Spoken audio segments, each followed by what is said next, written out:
Sí, profe, sí, se escucha. Listo, bueno, voy a compartir pantalla para poder iniciar con la sesión del día de hoy.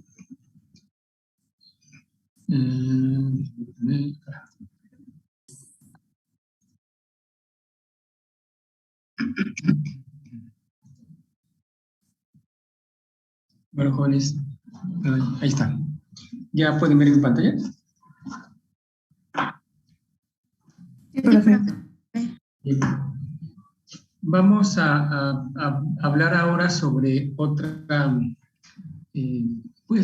otra región, ¿no? Que también es importante para, pues, en general para cualquier parte del mundo, para México también, puesto que de alguna manera es una región a la que se llegan a exportar productos mexicanos, de la que también vienen algunos productos hacia México, y es la Comunidad Europea. Dentro de la Comunidad Europea vamos a platicar cómo es que funciona la regulación o la legislación alimentaria en la Comunidad Europea. Vamos a hablar también de la regulación o la legislación en general. Finalmente tiene la misma estructura, pero nos vamos a enfocar en la parte de los alimentos, ¿no? Cómo se regulan los alimentos en la Comunidad Europea y alguna problemática que puede llegar a tener esta situación en la que la Comunidad Europea establece una serie de reglamentaciones que aplica en toda la comunidad, y debido a que los distintos países pudieran tener diferentes culturas, diferentes formas de elaborar los alimentos, algunos alimentos, digamos, tradicionales que se elaboran de manera tradicional, entonces puede de repente representar alguna problemática en la aplicación de la regulación alimentaria en Europa. Para algunos países, esta situación de establecer una normatividad u homologar la normatividad en toda la comunidad, pues tiene cierto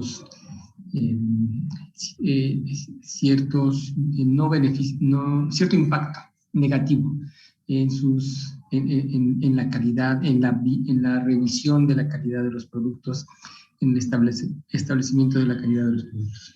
Vamos a ver un poco cuáles son estas reglamentaciones que aparentemente presentan hoy esa problemática para la Comunidad Europea. Pero antes de iniciar o de empezar a hablar de esta situación específica, vamos a entender un poco cómo está estructurada la Comunidad Europea, que antes se le conocía como Comunidad Económica Europea. Ahora le reducen un poco el nombre a llamarle Comunidad Europea, ¿no? Al final, pues también comparten una economía más o menos similar en los distintos países. Bueno, también se me trabó aquí ahí está. Bueno, ¿cómo está estructurada la Unión Europea? Bueno, hay un Consejo Europeo que es el que se va a encargar de llevar la dirección, ¿no? de establecer aquellas políticas de trabajo, de comportamiento económico, social de la Comunidad Europea.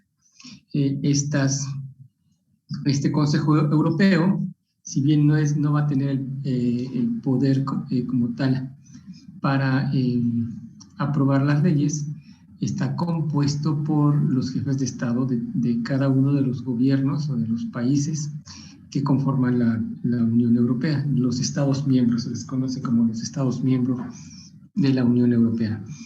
Este es el Consejo Europeo. Y por otro lado está el Parlamento Europeo. El Parlamento Europeo pues, va a ser aquel pues, grupo legislativo que va a representar pues, a la población, ¿no? A los ciudadanos de la Unión Europea. Son los que van a llevar a cabo esta supervisión de las actividades de la Unión Europea y por lo tanto van a llevar a consulta y a revisión las leyes, las normas, los reglamentos que se tendrán que promulgar o que ven la necesidad de promulgar para que el Consejo Europeo, bueno, más bien conforme a la dirección o la política que haya establecido el Consejo Europeo. Evidentemente se entiende que es en beneficio de la Unión Europea, de la comunidad como tal europea. Bueno, hablando específicamente de la regulación de la regulación alimentaria, podemos decir que la regulación alimentaria en Europa tiene dos ejes principales, ¿no? Y define dos rutas generales fundamentales dentro de la legislación alimentaria europea.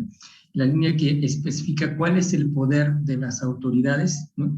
¿Qué poder tienen las autoridades dentro de la regulación, dentro de el hacer valer las distintas leyes desde el punto de vista alimentario, cómo establecer las sanciones que deban de tener o aplicar por el no cumplimiento de las leyes y cuál va a ser el proceso para poder promulgar, modificar, derogar alguna ley. Entonces, ese va a ser el poder de las autoridades. Y luego esas leyes, esos reglamentos establecidos, esa normatividad que se vaya a implementar o que se tenga que desarrollar, deberá de responder a qué requerimientos deberá de cumplir el sector alimentario. Cuando vamos aquí de requerimientos, a diferencia de requisitos, son aquellos deberes, ¿no? Aquellas responsabilidades que tiene el sector alimentario, en la industria de alimentos, referente al producto, al proceso, a la forma en que ese producto se presenta o se vende, y cualquier otro elemento particular que deba de cumplir algún alimento, ¿no? Estas dos líneas que tiene que establece la regulación alimentaria europea debe de responder también a los intereses del consumidor, que es lo que tengo marcado aquí abajo, ¿no? Es decir, toda ley debe de establecida debe de responder a esos intereses que tiene el consumidor, pero no solamente visto al consumidor como aquel que tiene un interés del mercado, o sea, enfocado a la calidad, al sabor, pues a la textura, etcétera, de un producto alimenticio. No solamente en ese sentido, sino también visto a ese consumidor como aquel individuo que es parte de una comunidad, que es un ciudadano y que por lo tanto también debe de protegérsele de ciertos pues, principios e intereses dentro de la comunidad, como que el alimento no sea nocivo, que sea inocuo, que sea seguro para su consumo, que sea nutritivo, dependiendo de la visión que tiene el consumidor, ¿no? Pónganse a pensar un poco, esta situación es algo compleja, ¿no? Pónganse a pensar, por ejemplo, que ustedes tienen esos dos roles, tienen el rol de consumidor y tienen el rol de ciudadano. Y desde el punto de vista como consumidores, ustedes cuando van pues, adquirir un producto, cualquier producto, no solamente un alimento, una televisión, un equipo de sonido, una ropa, la ropa, ¿no? Los propios alimentos. Cuando ustedes se ponen en esta posición que todos tenemos como consumidor, pues entonces se fijan en la marca, a lo mejor, también en el precio y hacen una relación marca-precio. En lo último, en cuanto a tecnología, por ejemplo, si habláramos de un televisor, pues a lo mejor que si es 4K, que si es HD, si es Ultra HD, si es de 25 pulgadas o si es de 50 pulgadas o cualquier otra característica. Lo mismo con la ropa, ¿no? Si es de marca, si el color me gusta, ¿no? De la ropa que quiero comprarme o los zapatos, etcétera. Y de los alimentos también, como consumidor, nosotros tendemos a ver qué estatus me puede dar el producto, por ejemplo, si tomarme o comprarme un café en una cafetería de la esquina de mi casa me va a dar mayor o menor estatus al de tomarme el mismo café, pero en una cafetería dentro de un centro comercial, de una cadena reconocida por muchos, ¿no? Entonces tenemos esos intereses como consumidores, pero también está la parte como ciudadanos, en donde las entidades de gobierno entran en juego, puesto que como visto a la persona como ciudadana, pues hay que protegerle su economía, hay que proteger su salud, hay que proteger su integridad, etcétera, ¿no? Entonces, esta relación consumidor-ciudadano es algo que dentro de la regulación europea se trata de diferenciar. No quiere decir que en las otras regulaciones, hablando por ejemplo de la regulación en México o en Estados Unidos o en otro país, no se observe, también está presente, pero de alguna manera ellos lo hacen como algo, como un eje fundamental dentro de la regulación, el establecimiento de las regulaciones en Europa, ¿no? Por otro lado, esos intereses del consumidor y del ciudadano también están directamente, en ellos están directamente involucrados los principios generales. La Comunidad Europea es un conjunto de naciones, ¿no? Y cada nación tiene características muy particulares. A pesar de estar en una extensión territorial limitada, no tiene la misma extensión en Europa que lo que puede tener solamente Estados Unidos o Canadá y Estados Unidos, comparativamente es mucho más pequeña.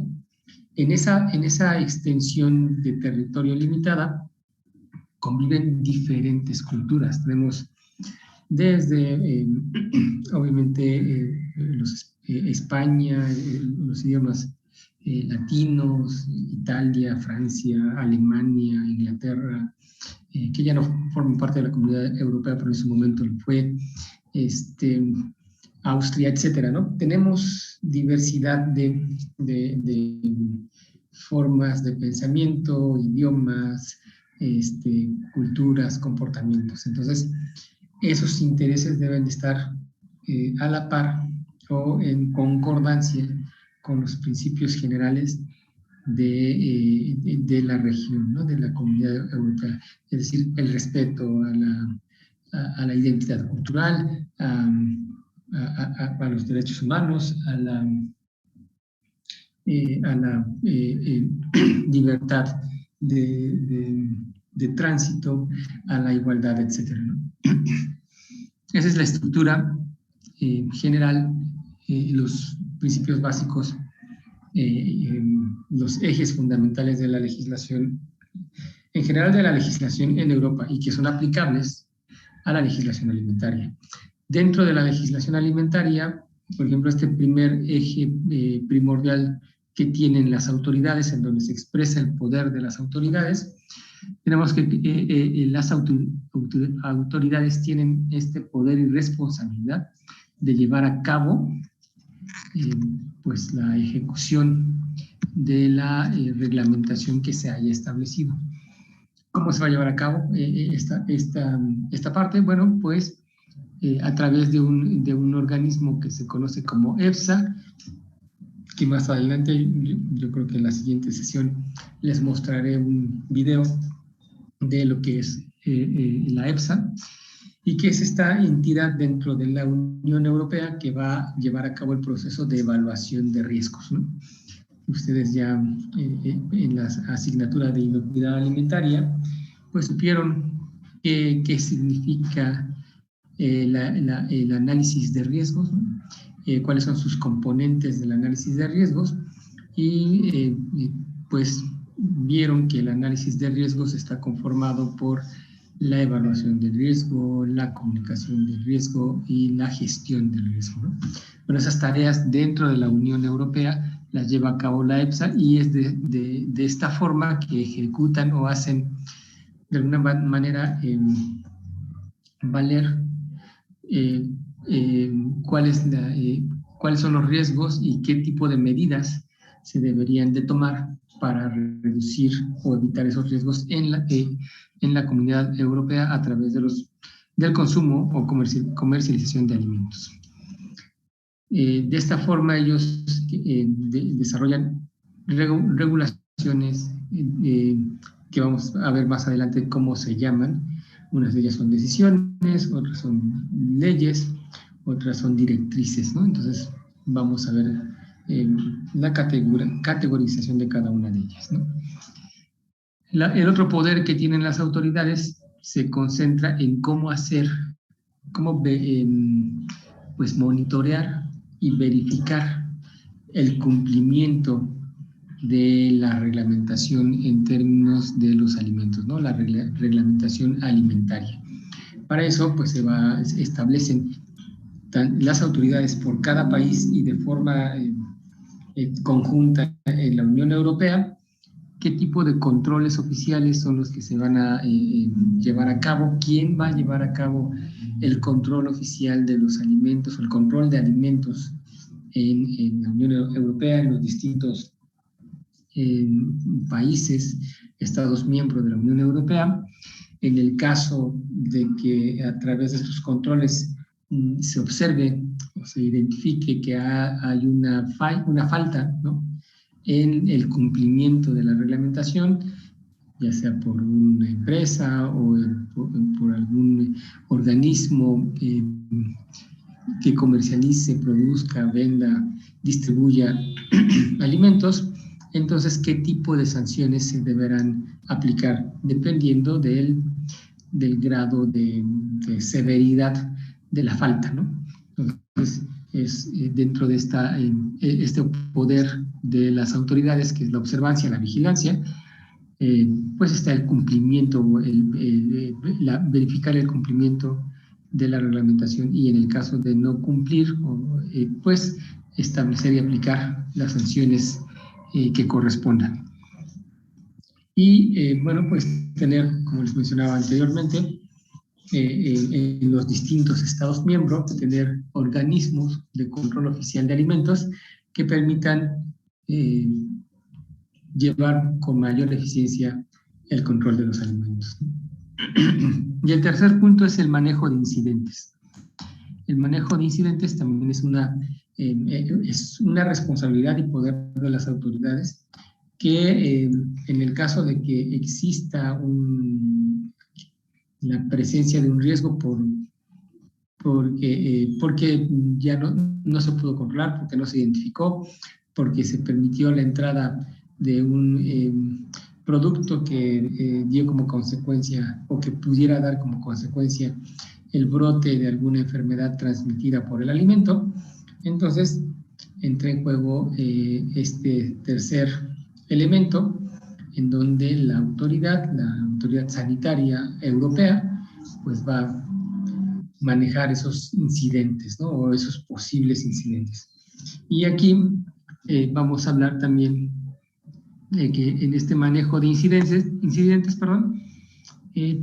tendremos a el RASP, ¿no? El RASP, también les mostraré un video de lo que es el RASP. Es un organismo, un órgano dentro de la Unión Europea que se conoce como Sistema de Alerta Rápido de Alimentos y Piensos. Si ustedes pues escuchan este título, ¿no? Sistema de Alerta Rápida de Alimentos y Piensos, pues pueden hacer una analogía o una comparación y ver que ese RASP es muy similar, ¿no?, a lo que vieron ustedes en Estados Unidos referente al Import Alerts, ¿no? Es más o menos lo mismo, ¿no? Es el mismo tipo de, tienen el mismo tipo de actividades, cada uno con sus diferencias y particularidades. También en su momento les voy a pedir que entren a la página del RASP y así como ustedes buscaron en la FDA Import Alerts, pues aquí también van a buscar pues alertas de importación. No se llaman en esta página de la Unión Europea, no se llaman alertas de importación, pero es exactamente la misma función, ¿no? Es notificar sobre algún producto que no puede ser introducido, en este caso, a la Unión Europea. ¿Y qué tipo de medidas se deberían de tomar para retirar el producto que por alguna razón logró entrar a la Unión Europea y se encuentra distribuido en los distintos estados, ¿no? Estados miembros? Algo como lo que vieron también en la FDA cuando les pedí que buscaran tanto de los Product Recall o Product Retrieval, tanto en la FDA como en la USDA. Nos daremos cuenta que son actividades similares, ¿no? Nada más que aquí están concentradas en otros organismos. Esa es la estructura general de la legislación alimentaria europea. Bueno, perdón, se me olvidaba. Dentro de esta parte de esta sección, lo que les estoy marcando aquí, que les acabo de explicar, esta parte, es prácticamente la regulación. Aquí es donde se crean las leyes, los acuerdos, las normas. Esta regulación, las medidas de control, todo esto se crea aquí. Es la autoridad quien lo realiza, obviamente con el consenso, ¿no?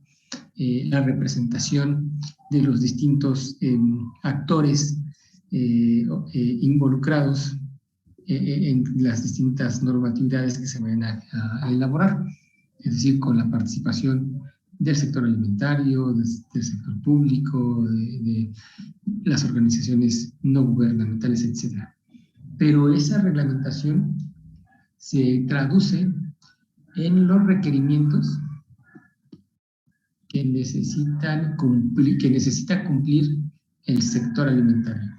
Y esos requerimientos se van a expresar en 4 elementos que les había comentado. En el producto, es decir, qué requerimientos debe cumplir el producto dependiendo del tipo de alimento, ¿no? En el proceso, cuáles son esos requerimientos que el proceso debe de cumplir, que cualquier producto alimenticio en su procesamiento debe de cumplir reglamentariamente. ¿Cuáles son los requisitos en cuanto a la presentación del alimento? Es decir, si lo vemos de manera rápida, es cuáles son los requisitos de publicidad, de etiquetado, de comercialización, de información que debamos tener en el alimento que se va a producir y a vender, y si el alimento tiene algunas otras características o si utiliza alguna tecnología que deba ser monitoreada o una nueva tecnología de la cual se deban de establecer ciertos requerimientos o algún ingrediente novedoso, entonces, bueno, pues habrá otros requerimientos que tendrá que cumplir ese alimento que se va a comercializar y producir. Entonces, ahora sí, tenemos explicada la estructura de la legislación alimentaria en la Unión Europea. Ahora, al menos estos tres primeros requerimientos, tienen sus niveles, que son los que vamos a ver a continuación. Recuerden que los requerimientos son aplicados al producto, al proceso y a la presentación. Entonces, en cuanto al producto, ¿qué requerimientos debe de tener el producto? Comúnmente dice decir, se escucha raro, pero pues es como una forma de expresar que la legislación alimentaria europea dice o trata de decir que los requerimientos regulatorios aplicables al producto responden a la pregunta ¿qué es? Es decir, estos requerimientos definen lo que es el producto en su totalidad. ¿En qué aspectos? En los tres niveles que se ven ahí. Es decir, en la definición global del producto, es decir, si es un pan, si es un enlatado, si son unos chiles enlatados, o si son unos duraznos enlatados, o si es una bebida carbonatada, o si es agua, ¿no? Es decir, define en su primer nivel cuáles son esos estándares de identidad del producto, ¿no? De qué debe estar compuesto el producto. Si debe tener, para definirse como pan, ¿no? Si debe de llevar un proceso de horneado y de fermentado, ¿no? Define en este primer nivel esa categorización o identidad del producto y está respondiendo a esa pregunta de qué es, ¿no? La regulación responde o tiene esta intención de responder esa pregunta. El segundo nivel es aquellos elementos que ya no definen al producto como tal, pero que son necesarios para poder decir que ese producto es apto para ser consumido en términos de los ingredientes utilizados, de el origen de esos ingredientes, de la cantidad que deban ser permitidos dentro en la elaboración o formulación de ese ingrediente. Entonces, define, por ejemplo, qué aditivos se pueden utilizar dependiendo de la identidad del producto, es decir, dependiendo de lo que dice el nivel 1. Si el producto es una bebida carbonatada, entonces, ¿qué aditivos podemos utilizar en bebidas carbonatadas? Si el producto es un pastel, bueno, entonces, ¿qué aditivos están autorizados para ser utilizados en un pastel? ¿Y a qué concentraciones? Si estamos hablando de que la bebida es una mezcla de diversos nutrimentos, como pudieran ser vitaminas, proteínas, minerales, entonces si la cantidad y fuente de nutrimentos son los permitidos, por ejemplo, para un suplemento alimenticio, o si esas cantidades utilizadas y esos nutrimentos o la fuente de los nutrimentos lo ubican más como un complemento vitamínico o como simplemente una bebida adicionada con vitaminas y minerales, ¿no? Entonces, ya no define como tal la identidad del producto, pero sí que podemos utilizar y hasta qué punto los podemos utilizar y cuáles ingredientes o aditivos no podemos hacer uso de ellos. Aquí involucra, obviamente, los organismos genéticamente modificados, porque dentro de la Unión Europea existe todavía como de manera fuertemente dentro de la Unión y la manera de pensar de la población, sobre todo cuando estamos hablando de esta parte de la persona como ciudadano, la idea de que es preferible el consumo de alimentos naturales que con ingredientes modificados, genéticamente modificados, ¿no? Entonces es algo que también está definido en el nivel 2, no como una prohibición al 100%, pero sí como una observación, ya que sigue existiendo ahí una barrera para la aceptación de productos con organismos genéticamente modificados. Veremos más adelante cuando hablemos de la Organización Mundial de Comercio, cómo ese tipo de situaciones lleva a controversias, a la discusión o establecimiento de controversias comerciales que duran bastante tiempo y que en ocasiones implica el establecimiento de barreras para el comercio entre naciones. Y después les dejaré un ejercicio, porque este último elemento de alimentos nuevos o novel foods es toda una reglamentación, pensando en aquellos productos que pues empiezan a desarrollar utilizando nuevas tecnologías, como pudiera ser la nanotecnología, o la irradiación, ¿no? Y que puede representar requisitos de aprobación para su consumo. Y finalmente, en el nivel 3, que pues también es como un requisito de aprobación, pero más enfocado a la parte de que el alimento sea inocuo, pues ya nos habla de que ese alimento que en el nivel 1 se definió, se identificó, se le dio un estándar de identidad, algo que nos definió qué era el alimento, y que después en el nivel 2 se encuentra toda la reglamentación que nos permite determinar qué podemos utilizar y qué no podemos utilizar, qué está permitido, en qué niveles para la elaboración del alimento. En el nivel 3 lo que vamos a verificar y cumplir, o tenemos que cumplir, es que ese alimento no represente un daño.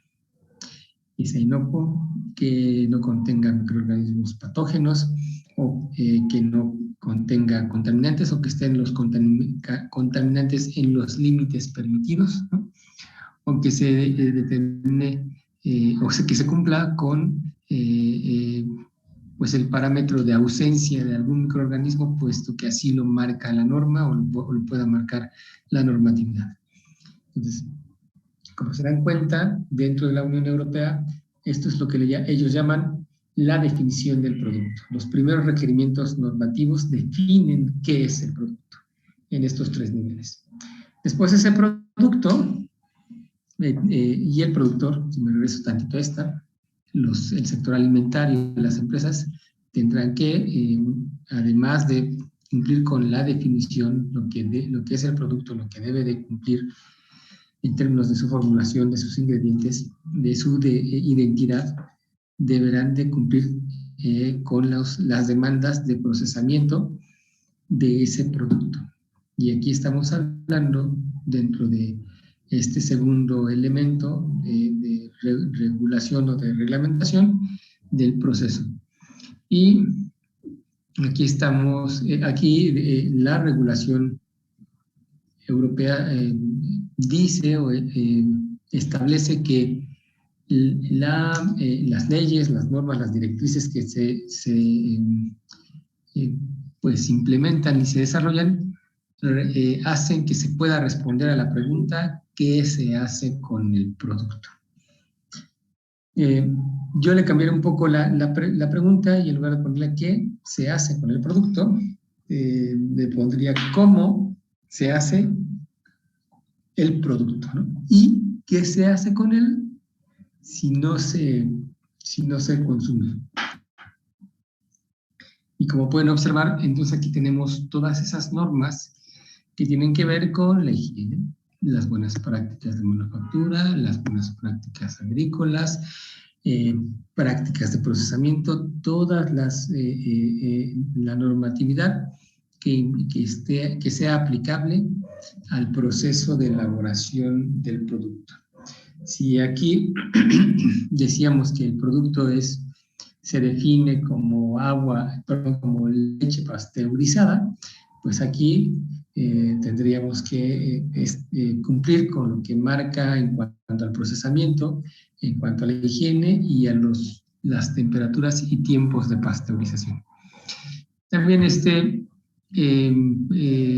este apartado dentro de la reglamentación, pues se establece cómo se comercializa. Se comercializa de manera directa, a granel, y qué debe de cumplir si se comercializa como producto a granel o si se comercializa como producto envasado, ¿no?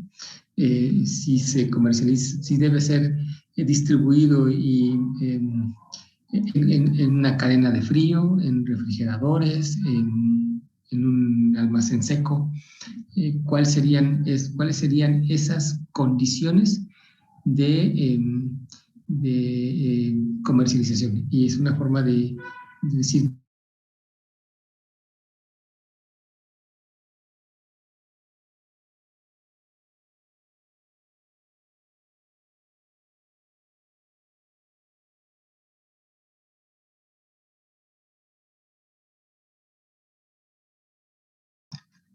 esta segunda parte segunda parte o requerimiento dentro de la regulación en la Unión Europea define todas las normas, leyes, reglamentaciones que debe de cumplir el producto o la empresa, el sector alimentario en cuanto a la producción, al procesamiento del alimento, a su manejo, ¿no?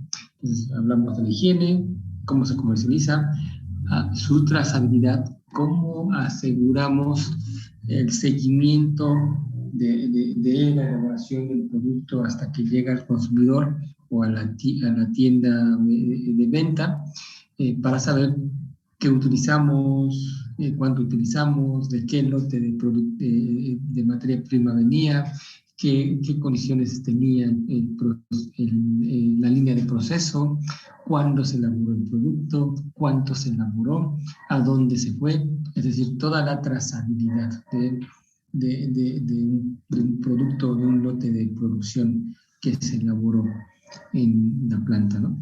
Y en el caso de que no haya quedado bien el producto, que haya tenido una falla de calidad y que no haya sido aprobado, o que el producto fue aprobado, pero salió al mercado y se empezó a distribuir, pero que debido al seguimiento de la trazabilidad se identificó que podría estar en malas condiciones, ¿cómo retirar el producto? ¿Cómo quitarlo del mercado y qué hacer con él? Ya sea para destruirlo, mandarlo a confinamiento y que no genere un problema de contaminación o una posibilidad de enfermedad por su uso. Ese es el segundo punto. Y el tercer elemento importante es qué se debe decir del producto, ¿no? Si me regreso tantito, es este último elemento que marca este otro requerimiento que debe de cumplir el sector alimentario en sus productos, en productos alimenticios. Entonces, ¿qué se debe decir en el etiquetado? ¿Qué tipo de publicidad podemos hacer, ¿no? O dentro de la publicidad que hagamos, ¿cuáles qué no está permitido dentro de la publicidad, qué tipo de leyendas, de declaraciones podemos o no podemos decir como parte de la información que le vamos a dar al consumidor sobre el alimento, y si es necesario que le tengamos que comunicar algún tipo de riesgo al consumidor, al público, por el consumo de ese alimento. Ya sea la información de alérgenos, la información de algún edulcorante, ¿no? Lo que les comentaba, si el producto contiene ingredientes modificados genéticamente, si eso es necesario notificar o comunicar al consumidor, ¿no? Entonces, ese es el tercer elemento importante dentro de la regulación en la Unión Europea. Por ejemplo, a diferencia de la normatividad en México o de la normatividad en Estados Unidos, los productos europeos en cuanto a la información nutrimental no reportan el sodio. Si ustedes pueden llegar a ver algún producto en el mercado, ¿no?, que venga de Europa, se van a dar cuenta que no tiene la declaración de sodio. Declaran la sal, pero no declaran el sodio. Para muchos, bueno, en el caso de México, lo importante es declarar el sodio, no la sal, porque el sodio pues proviene de muchas fuentes, de la sal, del glutamato monosódico, del benzoato de sodio, de distintos ingredientes que podrían estar presentes en un alimento. Sin embargo, en la Unión Europea reportan el contenido de sal porque probablemente para los europeos identifican más como el consumo de sal como ese elemento que pudiera significar un riesgo de salud para algunos, sobre todo para los hipertensos y que han abusado del consumo de sal, que del propio sodio, ¿no? Quizá el escuchar o el ver en la etiqueta la cantidad de sodio, pues no les diga o no tenga el mismo efecto sobre ellos. Son algunas de las diferencias que tiene la regulación alimentaria en la Unión Europea. Entonces, esos son los tres elementos importantes, ¿no? ¿Qué es? ¿Qué se hace o cómo se hace el producto? ¿No? O más bien, cómo se hace el producto y qué se hace con el producto. Y qué debemos decir del producto. En esos tres elementos se engloba toda la regulación alimentaria europea.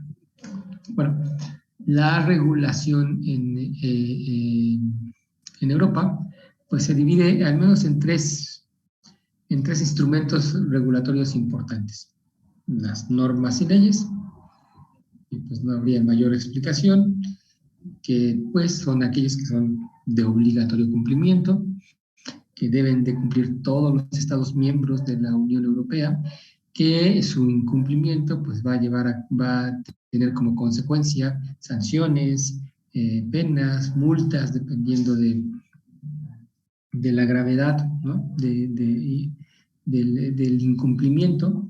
Y pues en cada Estado miembro va a haber una agencia responsable de la observancia de las normas y las leyes. A lo mejor es el Ministerio de Salud de cada país, ¿no? Y ustedes podrán observar que las distintas leyes y normas podrán estar en español, en inglés, en polaco, alemán, italiano, pero son exactamente la misma. Y a lo mejor una dice Ministerio de Salud de España, y otra dice Ministerio de Salud de Francia, y otra de Alemania, pero en su estructura, en el contenido, en la misma ley o la misma norma que consultemos será igualita en todos los idiomas y para las distintas agencias. Y lo mismo aplica con las leyes, ¿no? Eso es en cuanto a ese instrumento normativo o regulatorio. El otro son las directivas. Y las directivas, como pues su nombre indica, son aquellas que dan una forma de actuar, ¿no? Una dirección, ¿no? Son pues aquellos instrumentos que le dicen a un Estado miembro que debe de cumplir con, por ejemplo, vamos a suponer la norma de etiquetado, o que debe de cumplir con una nueva modificación en las normas referentes a las buenas prácticas de manufactura. Les dice que qué deben de cumplir, pero no les dice de qué manera. Cada estado podrá hacer cumplir esa directiva o llegar al cumplimiento total de una reglamentación que está establecida en una directiva, pero como ellos lo decidan. Esa es la diferencia contra las normas y leyes, ¿no? La directiva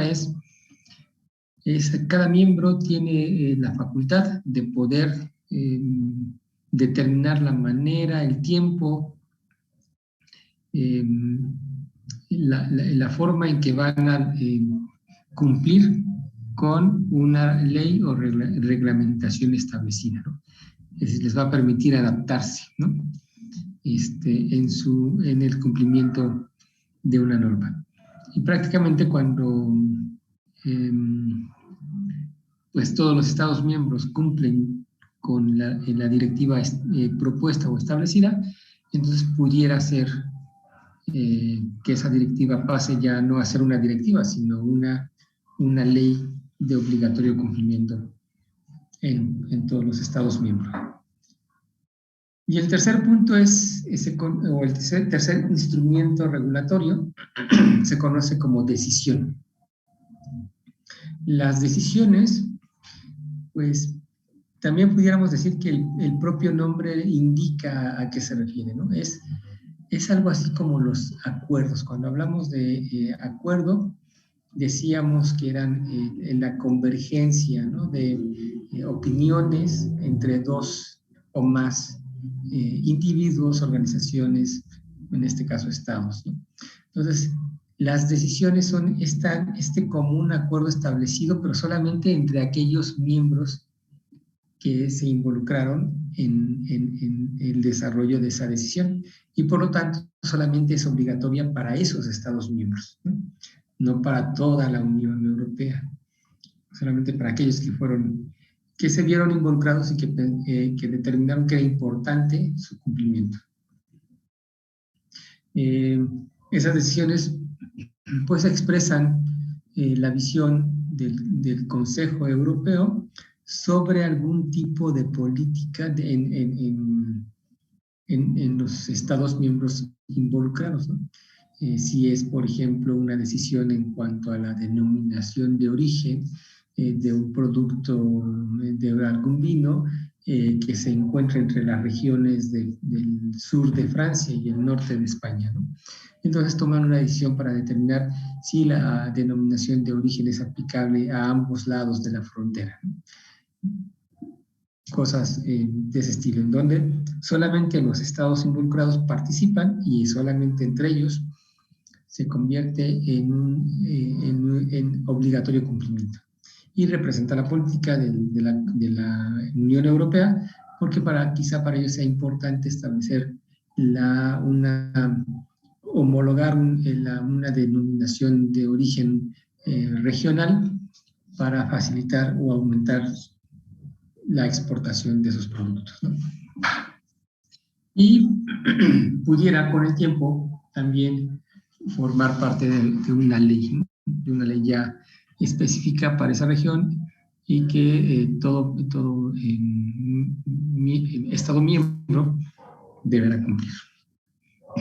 Bueno, antes de pasar a las leyes, a explicar cada una de las principales leyes, también no vamos a ver todas, también nos daremos cuenta que al igual que la reglamentación en México o que la reglamentación en Estados Unidos, es todo un mundo de leyes, de normas, y la idea no es conocerlas todas ni sabérselas todas, pero sí poder tener o conocer los sitios web, o, las páginas de internet donde podremos hacernos de esas normas, donde podremos consultarlas o donde buscar, ¿no?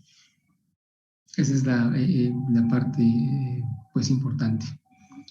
Entonces, eso ya lo veremos la próxima sesión. Previo a ello, pues les pasaré los videos de lo que es el EPSA y el RASP para que tengan una idea de cómo funcionan, qué es lo que hacen, y después entraremos ya con la explicación de las principales reglamentaciones en la Unión Europea. ¿Alguna pregunta, jóvenes, hasta aquí? No, profe, todo bien. Bueno, pues entonces aquí, ¿sí? Profesor, ¿puedo darme al último con usted, por favor? Sí. Bueno, Gracias, si no, profe. si no hay más preguntas, nos vemos el jueves. Hasta luego, profe. Hasta luego, profe.